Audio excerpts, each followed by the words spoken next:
सारिके पूर्ण वैराग्य ज्यांचे वशिष्ठा परी ज्ञान योगेश्वराचे कवी वाल्मिका तारिका मान्य ऐसा नमस्कार माझा सद्गुरु रामदासा जय जय रघुवीर समर्थ पुंडलिक वरदा हरी विठ्ठल सद्गुरु ज्ञानेश्वर तुकाराम महाराज की जय जय जय रघुवीर समर्थ।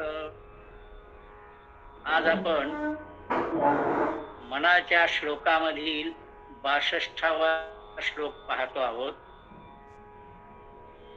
निजध्यास तो सर्व तुटोनी गेला, बळे अंतरी शोक संताप ठेला, सुखानंद आनंद भेदे बुडाला, मणी निश्चयाचे सर्व छेदे उडाला। समर्थ या श्लोकामधून आमच्या समोर जो विषय मांडतायत तो आम्ही लक्षात घेतला पाहिजे। जसं मागे दासाची लक्षणं सांगितली, यामधून श्रेष्ठत्व प्राप्त होऊन अंतिम पदाला जाता येतं हे त्यामधून आपल्याला लक्षात येतं। पण ज्या कारणाने आम्ही अधपतित होतो, आमचा विकास होत नाही, याच्या कारणांचा सुद्धा आम्ही विचार केला पाहिजे। जसं दासबोधामध्ये समर्थांनी मूर्खांची लक्षणं, पढत मूर्खांची लक्षणं सांगितली, तसंच या मनाच्या श्लोकामधून आम्ही जर योग्य विचार केला नाही तर आमची अवस्था काय होईल याविषयीचं विवेचन या श्लोकामधून केलेलं आहे। यातल्या एका चरणाचा विचार करूया। निजध्यास तो सर्व तुटून गेला। निज म्हणजे स्वतःचा ध्यास, म्हणजे या देहाचा ध्यास नव्हे, मला उद्या खायला मिळेल का नाही याचा ध्यास नव्हे, तर निजध्यास याचा अर्थ मी ज्या ईश्वरी तत्वापासून आलेलो आहे, ममो वांशो जीवलोके जीवभूत सनातनः असं भगवंत म्हणतात, ते माझं जे मूळ रूप आहे त्याचा ध्यास करणं म्हणजे निधध्यास। आणि ध्यास हा शब्द आम्ही लक्षात घेतला पाहिजे। लहान मूल जर आईपासून बाजूला झालं आणि आई त्याला दिसेनाशी झाली की त्याला आवडीचे 5 पदार्थ जरी त्याच्या समोर टाकले तर तो म्हणतो नाही, मला माझी आई पाहिजे। त्या मुलाला जसा आईचा ध्यास लागतो तसा आम्हाला आमच्या निज स्वरूपाचा ध्यास लागला पाहिजे। रामचंद्रांच्या दर्शनाची आस मनामध्ये असली पाहिजे, आणि ही आस जर नसेल म्हणजे आमचा निधध्यास तुटला तर काय होईल? बळे अंतरी शोक संताप वाढे, बळे अंतरी शोक संताप वाढे। याचा अर्थ असा आहे की जर आम्ही निधध्यासाकडे, भगवंताच्या स्मरणाकडे गेलो नाही, रात्रंदिवस आम्ही त्याचं स्मरण केलं नाही आणि संसाराचं स्मरण केलं तर संसार कसा आहे? नाशवान आहे। आज आहे तसा उद्या नाही, आणि जे आम्हाला पाहिजे ते मिळेल असं सांगता येत नाही। सांगायचं तात्पर्य की आम्हाला पाहिजे ते मिळालं नाही निधध्यास चुकल्यामुळे, तर मग काय होईल? शोक आणि संताप वाढेल। लक्षात घेतलं पाहिजे, शोक आणि संताप कशामुळे वाढतो? तर माझ्या भौतिक स्वरूपाच्या इच्छा जर पूर्ण झाल्या नाही तर संताप वाढतो।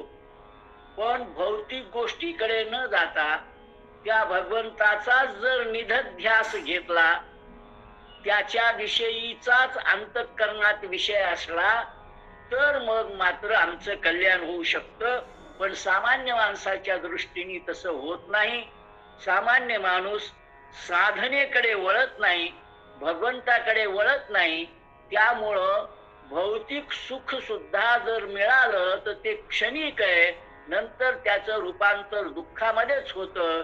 हे आपल्याला वारंवार दिसतं आणि त्याच्यातून शोक आणि संताप वाढतो.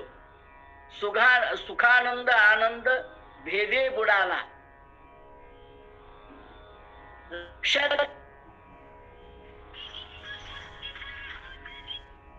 मी स्वार्थाच्या मागे लागलेलो आहोत.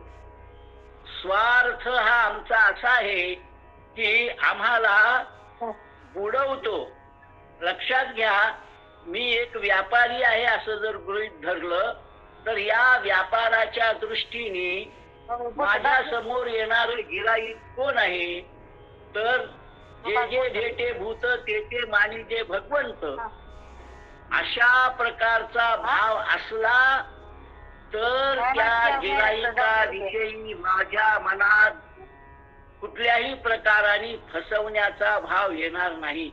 पण मी जर निरध्यासात नसेल, म्हणजे माझा आत्मा आणि त्याचा आत्मा एकच आहे हा भाव माझ्या मनात नसेल, तर मी त्याला फसवेन आणि मी त्याला फसवतो, म्हणजे अंतिम स्वरूपात मलाच फसवीत असतो. हे त्या व्यक्तीच्या लक्षात येत नाही. हे आम्ही लक्षात घ्यायचं. त्याचा सगळा आनंद भेदामध्ये विरून जातो. मला त्याच्यापेक्षा मोठं कसं होता येईल अशा प्रकारचा भाव आला आणि मोठं होता आलं नाही की आनंद सगळा निघून जातो. हे आपल्याला लक्षात येईल. लहान मुलांना ज्या बऱ्याच वेळा आम्ही गोष्टी सांगतो त्या गोष्टीमध्ये सुद्धा एक फार चांगला आशय असतो, आम्ही लक्षात घेत नाही. निरध्यास म्हणजे काय हे कळावं याच्यासाठी हे छोटस उदाहरण सांगतो. एका मूर्तिकाराने 3 उत्कृष्ट स्वरूपाच्या मूर्ती तयार केल्या होत्या, हुबेहूब सारख्या दिसणाऱ्या.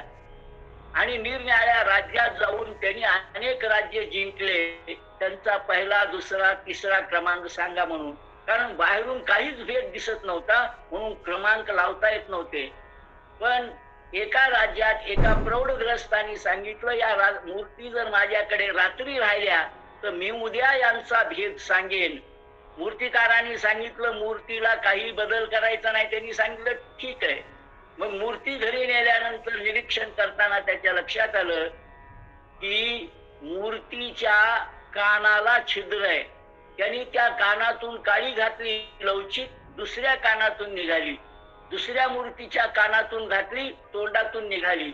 आणि तिसऱ्या मूर्तीच्या कानात घातली, ती आत गेली, ती बाहेर आलीच नाही. आणि त्यांनी पहिला दुसरा तिसरा क्रमांक लावून दिला. दुसऱ्या दिवशी सांगितलं त्यांनी दरबारामध्ये, ही जी या कानातून काळी घातली या कानातून निघाली ही तिसऱ्या क्रमांकाची, तोंडातून निघाली ती दुसऱ्या क्रमांकाची आणि आत गेली ती प्रथम क्रमांकाची. का? तर नळी फुंकिली सोनारे, इकडून तिकडे गेले वारे. भरपूर ऐकायचं पण सोडून द्यायचं, काहीच लक्षात ठेवायचं नाही. याला काही अर्थ नाही. सांगितलं की बडबड करत राहायची आणि मला हे सांगितलं मला ते सांगितलं, नुसतं सांगितलेलं सांगत सुटणं, याच्यातूनही काही परिवर्तन होणार नाही.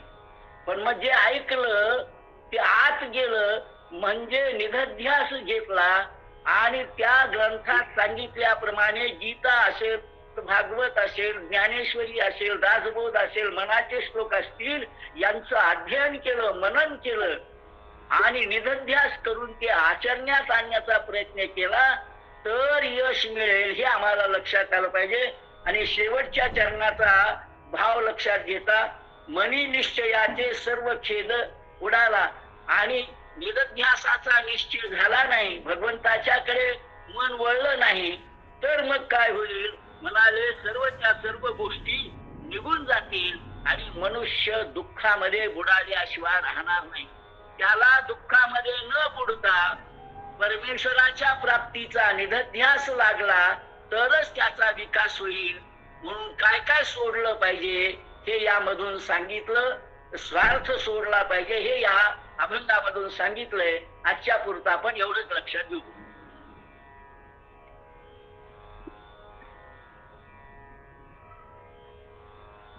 पुंडलिक वरदा हरी विठ्ठल सद्गुरु ज्ञानेश्वर तुकाराम महाराज की जय. जय जय.